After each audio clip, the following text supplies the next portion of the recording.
Good morning friends. நம்ம இந்த ஆடியோவில் மார்க்கெட் கேப் அப் வருது. கேப் அப் வந்தால் ட்ரேடர்ஸ் என்ன பண்ணணும், குறிப்பாக ஆப்ஷன் பையர்ஸ் என்ன பண்ணுவாங்க, சில நேரத்தில் அந்த கேப் அப் காலையில் வரும்போதே அது பெரிய லெவலில் ட்ராப்பாக மாறும். ஸோ அப்போ இந்த மார்க்கெட் ப்ரீ மார்க்கெட் ரிப்போர்ட்டில் ஒரு கேப் அப் வரும்போது நம்ம என்ன செய்யணும் செய்யக்கூடாது அப்படின்ற மாதிரி நம்ம இதில் பார்க்கலாம்.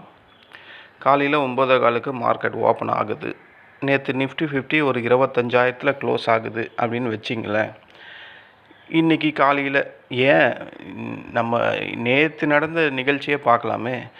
நேற்று நிஃப்டி 50 25,000 இருக்குதுன்னு வச்சிங்க, 200 பாயிண்ட் கேப் அப்பில் ஓப்பன் ஆயிடுச்சு. அப்போது 25,200 பாயிண்ட்டு அப்படின்ற மாதிரி கணக்கு. அப்போது 200 பாயிண்ட்டு கேப் அப் ஆகுது. உடனே நம்ம மனசில் என்ன தோணும், அடடா மார்க்கெட் மேலே போகுது, ஒரு காலை பை பண்ணணும் அப்படின்ற மாதிரி தோணும். ஆனால் இதுதான் பெரும்பாலான ஆப்ஷன் பையர்ஸ் செய்யக்கூடிய முதல் தப்பு. ஏன்னு சொல்லுங்கள், கேப் அப் வந்ததுக்காக மார்க்கெட் நாள் முழுக்க மேலே தான் போகும் அப்படின்ற ஒரு அர்த்தம் கிடையாது. அது இல்லாமல் ப்ரீ மார்க்கெட்டில் 200 பாயிண்ட் கேப் அப் வந்தவொடனேயும் மார்க்கெட் ஃபர்தராக இன்னும் மேலே போகும் அப்படின்னு நம்ம நினைக்கக்கூடாது. ஆனால் வெள்ளிக்கிழமை அப்படியே இருந்தது. 200 பாயிண்ட் கேப் அப்பு, அங்கேருந்து மார்க்கெட் கீழே தானே வந்தது. ஒரு 105 பாயிண்ட்டை மார்க்கெட் கீழே தானே வந்து க்ளோஸ் ஆச்சு. அப்போ நம்ம எண்ணம் அங்கே தப்பாகுதில்ல. மார்க்கெட் கேப் அப்பில் வந்தால் ஃபர்தராக அது மேலே போகும் அப்படின்ற மாதிரி ஒரு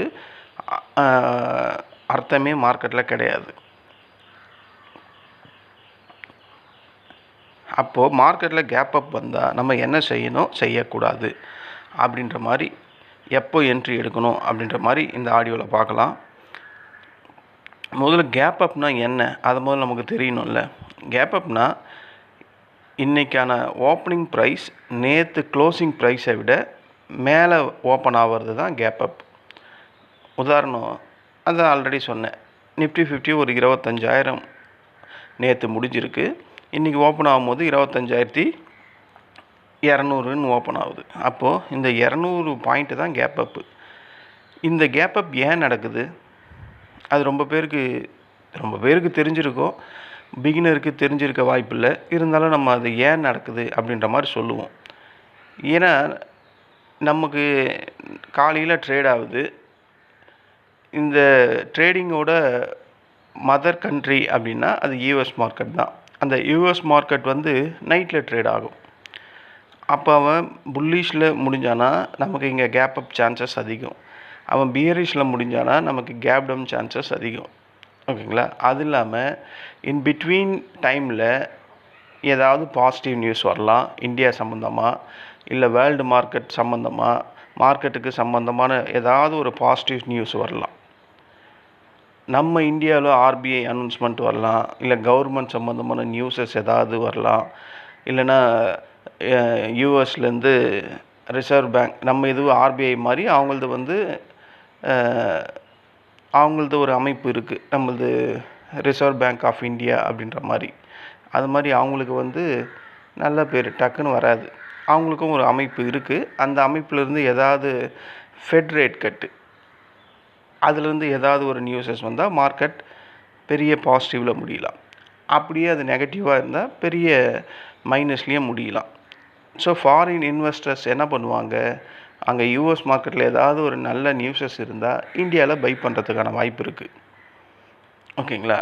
அதிகப்படியாக ஃபாரினர்ஸ் எப்போது நம்ம இந்தியன் மார்க்கெட்டில் பை பண்ணுறாங்களோ அப்போ தான் மார்க்கெட் வேகமாக மேலே ஏறுறதுக்கான வாய்ப்பு இருக்குது.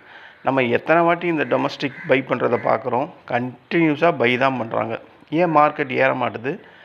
ஏன்னா அவங்க டைரெக்டாக எஃப்என்டோலையோ டெரிவேட்டிவ்ஸ்லையோ இன்வெஸ்ட்மெண்ட் பண்ணுறதே கிடையாது. இது ரொம்ப பேருக்கு நல்லா தெரியும். இருந்தாலும் இப்போது தெரியாதவங்களுக்கு தெரிஞ்சுங்க. அவங்க டைரெக்டாக எஃப்என்டோலையும் டெரிவேட்டிவ்ஸ்லையும் இன்வெஸ்ட்மெண்ட் பண்ணுறது கிடையாது. அவங்களோட ஏம் லாங் டேர்ம் இன்வெஸ்ட்மெண்ட்டு, ஸ்டாக்ஸில் அந்த மாதிரி இதில் தான் இன்வெஸ்ட்மெண்ட் பண்ணுவாங்க. அதனால தான் மார்க்கெட்டு இறங்கும். ஆனால் எஃப்ஐஸ் மட்டும் செல் பண்ணால் இறங்குதுன்னா, ஏன்னா அவங்க டைரெக்டாக எஃப்என்டோவில் ஷார்ட் பொசிஷனை க்ரியேட் பண்ணக்கூடியவங்க. அவங்களுக்கு வேகமாக பணம் சம்பாதிக்கிற டேலண்ட் இருக்குது. நம்ம டொமஸ்டிக் வந்து பொறுமையாக காத்து பெரிய லெவலில் பணம் சம்பாதிக்கிற டேலண்ட் உண்டு. ஓகேங்களா? ரெண்டுத்துக்கும் வித்தியாசம் அதிகம். அதனால தான் இந்த மாதிரி நல்ல நியூஸஸ் வந்தால் எஃப்ஐஎஸ் வந்து மார்க்கெட்டில் பை பண்ணுவாங்க. அப்போ மார்க்கெட் ஏற ஆரம்பிக்கும். ஏங்க நேற்று வெள்ளிக்கிழமை தானே எஃப்ஐஎஸ் பை தாங்க பண்ணியிருக்கான், டிஐஎஸ் தாங்க செல் பண்ணி வச்சுருக்கான். தெரியுதுங்களா? எஃப்ஐஎஸ் பை பண்ணாவே மார்க்கெட் பாசிட்டிவில் தான் போகும். இது காலங்காலமாக இது எழுதப்படாத ஒரு விதி. ஸோ இதுதான் கேப் அப். ஸோ இது மாதிரி காரணங்களால தான் மார்க்கெட் கேப் அப்பில் ஓப்பன் ஆகும். ஓகேங்களா? ஆனால் ஒரு விஷயம், கேப் அப் ஓப்பன் ஆனதுமே புல்லிஷ் அப்படின்னு நினைக்கிறது தப்பு. கேப் அப் ஓப்பன் ஆன பிறகு என்னென்ன மாதிரியான சினாரியோ நடக்கும், சிச்சுவேஷன் இருக்கும் அப்படின்றத நம்ம இப்போ ஒன் பை ஒன்னாக பார்க்கலாம். பொதுவாக இந்த பிகினர்ஸ்க்கு ட்ராப் அப்படின்னு சொல்லக்கூடியது இதுதான். பெரும்பாலான ட்ரேடர்ஸ் என்ன செய்கிறாங்கன்னா 9:15க்கு சார்ட்டை பார்த்த உடனே மார்க்கெட் மேலே தான் போகும், ஏன்னா மார்க்கெட் கேப் அப்பில் இருக்குது அப்படின்னு நினச்சி காலை போய் பை பண்ணுறாங்க. ஆனால் மார்க்கெட்டு 9:15லேருந்து 10 மணி வரைக்கும் கீழே வந்து விழும். நேற்று விழுந்த மாதிரி கால் ப்ரீமியம் அதுக்குள்ளே பாதியாக கரைஞ்சி போயிடும். அப்புறம் என்ன வரும்? லாஸஸ் தான் வரும். ஏன்னா கேப் அப் ஆன பிறகு மார்க்கெட் வந்து பெரிய லெவலில் ப்ராஃபிட் புக்கிங் காரணமாக கீழே வரலாம். இப்போது நீங்கள் வாங்கி வச்சுருக்கீங்க ஒரு ஸ்டாக்கு, நீங்கள் என்ன நினைக்கிறீங்கன்னா, எனக்கு ஒரு 100 ரூபா கிடைச்சா போதும், நான் அந்த ஸ்டாக்ஸை செல் பண்ணுருவேன் அப்படின்னு நினைக்கிறீங்க. உங்களை மாதிரி எண்ணம் தானே பல பேருக்கும் இருக்கும். ஏன்னா யார் லாஸில் வந்து செல் பண்ணுறதுக்கு விரும்புவா? எல்லாருமே ப்ராஃபிட்டில் தானே செல் பண்ணணுன்னு விரும்புவோம். அந்த ப்ராபபிலிட்டி தான் மார்க்கெட் இண்டெக்ஸில் ஒரு கேப் அப் வரும்போது ஆல்ரெடி வச்சுருக்கவங்க எல்லாருமே என்ன பண்ணுவாங்க? ப்ராஃபிட்டை புக் பண்ணுவாங்க. அதனால தான் அதிகப்படியான டைமில் இந்த கேப் அப் வந்து எரேஸ் ஆகிறதுக்கான ரீசன் ப்ராஃபிட் புக்கிங் நடக்கும். ஓகேங்களா? இதுக்கு பேர் தான் மார்க்கெட்டில் கேப் அப் செல்லிங் ஆஃப் அப்படின்னு சொல்லுவாங்க. கேப் அப் செல் ஆஃப்னா இதுதான் அதுக்கு காரணம். ஒரு கேப் அப் வந்த உடனே செல் பண்ணுவாங்க. இது ஒரு சிச்சுவேஷன் வாய்ப்பு. அதனால தான் கேப் அப் ஆன உடனே பை பண்ணக்கூடாது அப்படின்னு சொல்கிறது. அப்படி பை பண்ணால் இந்த ரிஸ்க்கை நம்ம ஃபேஸ் பண்ணியே ஆகணும். அப்போ இந்த இடத்துல ஸ்மார்ட் ட்ரேடர்ஸ் இல்லைன்னா ப்ரோ ட்ரேடர்ஸ் என்ன பண்ணுவாங்க? அவங்கள 15லிருந்து 30 நிமிஷம் கண்டிப்பாக வெயிட் பண்ணுவாங்க. மார்க்கெட் என்ன செய்ய போகுது அப்படின்ற மாதிரி அப்சர்வ் செய்வாங்க. அவங்க செய்யக்கூடிய அப்சர்வேஷன் எப்படி இருக்குன்னா, first situation 1, gap up open வருது, அதுக்கப்புறம் தொடர்ந்து மேலே போகுதா இல்லையா? தொடர்ந்து மேலே போச்சுன்னா ஸ்ட்ராங் புல்லிஷ் டே அப்படின்ற மாதிரி ஃபீல் பண்ணி அந்த நேரத்தில் புல் பேக் ஆகும்போது மார்க்கெட்டுக்குள்ளே வருவாங்க. இதுதான் ஃபஸ்ட்டு சிச்சுவேஷன். ரெண்டாவது சிச்சுவேஷன், கேப் அப் ஆகிட்டு மார்க்கெட் ஒரு சைட்வேல போகிறதுக்கான வாய்ப்பு இருக்குது. நேற்று 9:15க்கு மார்க்கெட் ஓப்பன் ஆச்சு 200 பாயிண்ட் கேப் அப்பில். அங்கேருந்து ஒரு 40 பாயிண்ட் இறங்குச்சு. கரெக்டாக 40 பாயிண்ட் இறங்கிட்டு மார்க்கெட் எப்படி இருந்ததுன்னா சைடுவேல தான் இருந்தது. ஒரு ரேஞ்ச் பவுண்டில் தான் இருந்தது 1 மணி வரையும். நேற்று நம்ம கண் கூட இதை பார்த்தோம்ல. அப்போது சிச்சுவேஷன் 2 இது தான். கேப் அப் ஓப்பன் ஆனதுக்கப்புறம் மார்க்கெட் ஒரு சைடுவேல போகலாம். அந்த நேரத்தில் நம்மளை மாதிரி ஆப்ஷன் பையர்ஸ் உள்ளே வரவே கூடாது. வந்தோம்னா கண்டிப்பாக லாஸஸ் ஆகிறதுக்கான வாய்ப்பு இருக்குது. ஏன்னா ஒரு அன்சர்டனிட்டி, மார்க்கெட் எய்தர் இந்த பக்கமும் போக முடியல, அந்த பக்கமும் போக முடியல. அப்போ அந்த நேரத்தில் நம்ம அவசரப்பட்டால் கண்டிப்பாக ப்ரீமியம் டிகே நடக்கிறதுக்கான வாய்ப்புகள் அதிகம். மூணாவது சிச்சுவேஷன் எப்படி இருக்குன்னா, ஒரு கேப் அப் ஓப்பனிங் வருது, அதுக்கப்புறம் ஓப்பனிங் லோவை பிரேக் பண்ணும். அதாவது நேற்றோட லோவை பிரேக் பண்ணும். இது ரொம்ப ரொம்ப வீக்னஸ். இந்த நேரத்தில் புட் சைடில் நம்ம அந்த புட் சைடில் போய் ஸ்டாண்டாக நின்றுக்கிறது நல்லது. ஏன்னா ஒரு மார்க்கெட் கேப் அப் ஆகிட்டு நேற்றோட லோவை கட் பண்ணி ஸ்ட்ராங்காக ஒரு பியர் கேண்டில் வந்ததுன்னா அந்த இன்ட்ராடே டைமில் அவ்வளோ பெரிய ரெட் கேண்டிலை மார்க்கெட் அன்றைக்கி உடைக்கிறதுன்றது நிச்சயமாக நடக்க முடியாத ஒன்று. இதை நீங்கள் உதாரணத்துக்கு நான் சொல்கிறத நீங்கள் நம்பலைன்னா, என்னன்னைக்கெல்லாம் 9:15க்கு ஒரு பெரிய பிக் கேண்டில் வந்து நிற்கிதோ, க்ளோஸ் ஆகுதோ 9:30க்கு, அதுக்கப்புறம் அந்த இன்ட்ராடே டைமில் அந்த பெரிய பிக் கேண்டிலை மார்க்கெட் உடைச்சே இருக்காது. இதை கண்டிப்பாக நீங்கள் பார்க்கணும். நான் சொல்கிறது உண்மையாக இல்லையா நீங்கள் செக் பண்ணி பாருங்கள். இந்த வீக்லியே மார்க்கெட் வந்து ஒரு பெரிய கேண்டில் வந்திருக்கும். அந்த கேண்டிலை அன்றைக்கி இன்ட்ராடேயில் உடைச்சிருக்காது. செவ்வாய்க்கிழமையோ புதன்கிழமையோ வந்திருக்கும். அதுக்கப்புறம் நேற்றோ முந்தா நேற்றோ தான் உடைச்சிது. ஸோ இது மாதிரி ஏகப்பட்ட உதாரணம் நம்ம சொல்லலாம். அப்போது ஒரு மார்க்கெட் கேப் அப் ஆன உடனே மிகப்பெரிய ஒரு ரெட் கேண்டில் செல் ஆஃப் நடக்கும். அந்த செல் ஆஃப் வந்து நேத்தோட லோவையே உடைச்சா மார்க்கெட் ஃபர்தராக கீழே இறங்கும் அப்படின்றது பல பேருடைய ஸ்ட்ராங்கான நம்பிக்கை. ஓகேங்களா? அதுக்கு கன்ஃபர்மேஷன் வேணும். அவ்வளோ பெரிய ரெட் கேண்டில் வந்ததுக்கப்புறம் அடுத்த கேண்டில் ஒரு சின்ன க்ரீனாக வந்தாவோ இல்லை ஒரு சின்ன ரெட்டாக வந்தாவோ மார்க்கெட் ஃபர்தராக இறங்கும் அப்படின்ற மாதிரி தான் அர்த்தம். இந்த நம்பிக்கையை பேஸ் பண்ணி ட்ரேட் எடுக்கக்கூடிய ஆப்ஷன் பையர்ஸ் ரொம்ப பேர் இருக்காங்க மார்க்கெட்டில். ஓகேங்களா? கடைசியாக ஒரு ரியல் எக்ஸாம்பிள் நம்ம சொல்லணும்னா மார்க்கெட்டில் பெரும்பாலான டைம் இப்படி தான் நடக்கும். அதாவது நிஃப்டி 50 ஒரு 25,000 க்ளோஸ் ஆகிருக்கு. நெக்ஸ்ட் டே வந்து கேப் அப்பில் ஒரு 250 பாயிண்ட் வருது. 25,250 பாயிண்ட் கேப் அப், நல்ல ஒரு கேப் அப். 9:15 9:45 மார்க்கெட் வந்து ட்ரேட் ஆகுது. அந்த 25,250 மார்க்கெட் அங்கேயே ஹோல்ட் ஆகுது. அதுக்கு மேலேயும் போகல, அதுக்கு கீழேயும் போகல. அப்போ என்ன ஆகும்? அப்போது ஒன்று ஹையை பிரேக் பண்ணணும். அந்த ஹையை பிரேக் பண்ணுற மாதிரி இருந்தால் அந்த இடத்துல வால்யூம் அதிகமாக இருக்கணும். ஓகேங்களா? இது ரொம்ப ரொம்ப இம்பார்ட்டண்ட்டான ஒரு மெசேஜுங்க. ஒரு 25,250 மார்க்கெட் ஹோல்ட் ஆகுது. காலவரம் அங்கேயே தான் இருக்குது மார்க்கெட். எய்தர் அது அந்த ஹையை பிரேக் பண்ணணும், அந்த வந்த கேப் அப்போ அதுக்கு மேலே வந்து அது க்ளோஸ் ஆகணும். அப்படி அது க்ளோஸ் ஆகும்போது வால்யூம் அந்த இடத்துல அதிகமாக நடந்தால் அந்த இடத்துல பையர்ஸ் வந்து ஹெவியாக ஆக்டிவாக இருக்காங்க அப்படின்ற மாதிரி அர்த்தம். அப்போது அந்த இடத்துல ஒரு புல் பேக் என்ட்ரி கிடச்சிதுன்னா மார்க்கெட்டில் நம்ம ஒரு கால் சைடை கன்சிடர் பண்ணலாம். கண்ணை மூடிட்டு கன்சிடர் பண்ணலாம். ஓகேங்களா? இந்த மாதிரி சிச்சுவேஷன் இருந்தால் மட்டும்தான். ஓகேங்களா? இன்னொரு எக்ஸாம்பிள், 25,250 9:20க்கு ஹையை பிரேக் பண்ணுது. ஓகேங்களா? ஹையை பிரேக் பண்ணி 9:20க்குள்ளே அது செல்லிங் வந்து முடியுது. 9:40க்கு ஓப்பனிங் லோவையே மறுபடியும் பிரேக் பண்ணுது. அப்போ இங்கே என்ன நடக்குது? இங்கே கேப் அப் வந்தாலும் ஆப்ஷன் பையர்ஸோட கண்ட்ரோல் இல்லை. மார்க்கெட் அவங்க கண்ட்ரோலில் இல்லை. ஏன்னா செல்லர்ஸ் அதிகளவு அக்ரெசிவாக செல் பண்ணுறாங்க. அப்போது செல்லர்ஸ் வந்து அந்த இடத்துல கண்ட்ரோல் பண்ணுறாங்க. ஓகேங்களா? மேலே ஒரு சினாரியோ சொன்னேன், இப்போ ஒரு சினாரியோ சொல்கிறேன். இந்த 2 சினாரியோ தான் மார்க்கெட்டில் அதிகமாக நடக்கும். இப்படி தானங்க நடக்குது. அப்போது நம்ம காலை பை பண்ணினா கண்டிப்பாக அங்கே ட்ராப்பில் மாட்டிப்போம். அப்போது புட் சைடில் தான் போகணும். ஓகேங்களா?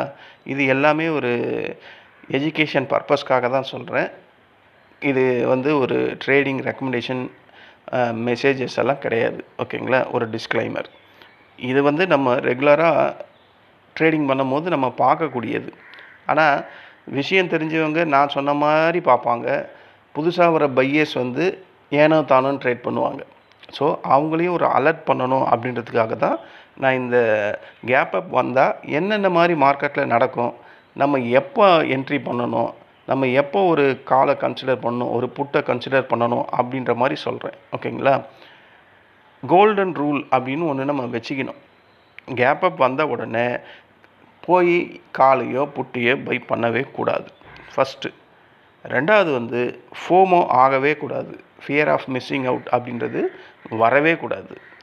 கேப் அப் வந்த உடனேயே பொதுவாகவே வரக்கூடாது. Fear of missing out intraday டைமில் க்ரீன் கேண்டிலை பார்த்துட்டு உடனே கால் சைடு ஜம்ப் பண்ணக்கூடாது. இந்த 3 கோல்டன் ரூலை ஃபாலோ பண்ணிங்கன்னா மார்க்கெட் கேப் அப் வந்த உடனே இந்த 3 கோல்டன் ரூலை ஃபாலோ பண்ணிங்கன்னா கண்டிப்பாக நம்ம ப்ராஃபிட் பண்ணுறதுக்கான வாய்ப்புகள் இருக்குது. ஆனால் லாஸஸ் இங்கே முற்றிலுமாக ஸ்டாப் பண்ண முடியும். இதை கண்டிப்பாக நீங்கள் டெஸ்ட் பண்ணி பாருங்கள். ப்ராஃபிட் வருதோ இல்லையோ பெரிய லெவலில் லாஸஸை நம்ம அவாய்ட் பண்ணலாம். காலங்கத்தாலேயே அந்த வர லாஸஸை நம்ம ஈஸியாக அவாய்ட் பண்ணுறதுக்கான கோல்டன் ரூல் தான் இது. மார்க்கெட் கேப் அப் ஆட உடனே பை பண்ணாதீங்க. ஃபோமோவை க்ரியேட் பண்ணாதீங்க. க்ரீன் கேண்டில் பார்த்துட்டு உடனே ஒரு என்ட்ரி எடுக்காதீங்க. ஓகேங்களா? இந்த 3 கோல்டன் ரூலை மெயின்டைன் பண்ணுங்கள். அப்போ மார்க்கெட்டில் எப்போ என்ட்ரி எடுக்கணும் அப்படின்னா ஓப்பனிங் ரேஞ்சை வந்து பிரேக் அவுட் பண்ணணும். ஓகேங்களா? ஒரு கேப் அப் இருந்தால் அந்த கேப் அப் வந்து ஒரு ஹையை க்ரியேட் பண்ணுது பார்த்தீங்களா? இப்போ நான் சொன்னேன்ல 25,000 வந்துடுச்சு. 25,250 மார்க்கெட் ஓப்பன் ஆகுது. அந்த 25,250 மார்க்கெட் ஹையை பிரேக் பண்ணும்போது தைரியமாக நம்ம ஒரு கால் சைடை கன்சிடர் பண்ணலாம். இதுதான் ஃபஸ்ட்டு என்ட்ரி லெவல். அந்த இடத்துல அந்த என்ட்ரி லெவலை கன்ஃபார்ம் பண்ணுற மாதிரி வால்யூம் வந்து பெரிய லெவலில் இன்க்ரீஸ் ஆகிருக்கணும். வால்யூம் கன்ஃபர்மேஷன் பார்க்கணும். வெறும் ஐயை பிரேக் பண்ணிவிட்டு ஃபால்ஸ் பிரேக் அவுட்டாக வர்றதுக்கும் வாய்ப்பு இருக்குது. அப்போது அதுக்கு கன்ஃபர்மேஷன் பண்ணுறதுக்கு எதை பார்க்கணுன்னா வால்யூத்தை செக் பண்ணணும். அப்போது அந்த மாதிரி இந்த ரெண்டுமே நடந்தால் புல்பேக் கன்ஃபர்மேஷன் இதுதான். இதை நீங்கள் கண்ணை மூடிக்கிட்டு ஒரு கால் சைடில் கன்சிடர் பண்ணுறது ப்ராஃபிட்டபிள் ட்ரேடாக அமையறதுக்கான வாய்ப்புகள் அதிகம். ஓகேங்களா? இதுவே வந்து வால்யூம் அந்த இடத்துல கம்மியாக இருந்து ஆனால் அந்த ரேஞ்சு ஓப்பனிங் ரேஞ்சை பிரேக் பண்ணி மேலே போகுது அப்படின்னா அது கண்டிப்பாக ஃபால்ஸ் பிரேக் அவுட்டாக மார்க்கெட்டில் மறுபடியும் ரிவர்ஸ் ஆகிறதுக்கான வாய்ப்புகள் அதிகம். ஓகேங்களா? அதனால் சார்ட்டில் நீங்கள் என்ன பண்ணணும், வால்யூத்தை செக் பண்ணிக்கிட்டே இருக்கணும். இது இவ்வளோ பெரிய ரெசிஸ்டன்ட் இருக்குது. இவன் ஆல்ரெடி 250 பாயிண்ட் கேப் அப்பில் வேறு ஓப்பன் ஆகிறான். இது இவ்வளோ பெரிய ரெசிஸ்டண்ட்டில் இவ்வளோ ஓஐ சார்ட் பில்டப் ஆகிருக்கு. ஷார்ட்ஸ் இங்கே பண்ணக்கூடியவங்க ஹெவியாக இருக்காங்க. அந்த இடத்துல நம்ம வால்யூம் எந்த பக்கம் அதிகமாக ஜென்ரேட் ஆகுது அப்படின்றத பார்க்கணும். ஓஐயில் பார்த்தாவே தெரிஞ்சிடும். அப்போது நம்ம ஸ்ட்ராங்கான ஒரு முடிவு எடுக்கிறதுக்கு இது ஹெல்ப் பண்ணும். ஓகேங்களா? இதுதான் ஃப்ரெண்ட்ஸ், மார்க்கெட் கேப் அப் ஆன பிறகு ப்ராஃபிட் பண்ணணும்னு நினச்சி ட்ராப்பில் மாட்டக்கூடிய பையர்ஸோட பெரும்பாலான ஆப்ஷன் பையர்ஸோட பிகினர்ஸோட ப்ராப்ளம் இதுதான். ஓகேங்களா? கேப் அப் ஆன பிறகு மார்க்கெட் என்ன செய்யுது, அது நமக்கு ப்ராஃபிட் கொடுக்குதா லாஸ் கொடுக்குதா, இதை இப்போ நீங்கள் புரிஞ்சுக்கிட்டு இருப்பீங்க அப்படின்னு நான் நம்புகிறேன். எப்போவுமே ஒன்று உங்கள் மைண்டில் வச்சுக்கிங்க, கேப் அப் பார்க்காதீங்க. கேப் அப்புக்கு பிறகு மார்க்கெட்டில் நடக்கக்கூடிய ப்ரைஸ் ஆக்ஷனை பாருங்கள். ஓகேங்களா? இந்த ஒரு ரூலை ஃபாலோ பண்ணினாலே பல தேவையில்லாத லாஸஸை நம்ம மார்க்கெட்லேருந்து தவிர்க்கலாம். இந்த மாதிரி ட்ரேடிங் கண்டென்ட் உங்களுக்கு மார்க்கெட் சம்மந்தமாக வேணும்னா என்னுடைய சேனலை சப்ஸ்கிரைப் பண்ணுங்கள். இந்த ஆடியோ உங்களுக்கு பிடிச்சிருந்தா என்னுடைய ஆடியோவை லைக் பண்ணுங்கள். ஓகேங்களா? கேப் அப் வந்ததும் தயவு செஞ்சு போய் பை பண்ணுறாதீங்க. வெயிட் பண்ணுங்கள், ப்ரைஸ் ஆக்ஷனை பாருங்கள்.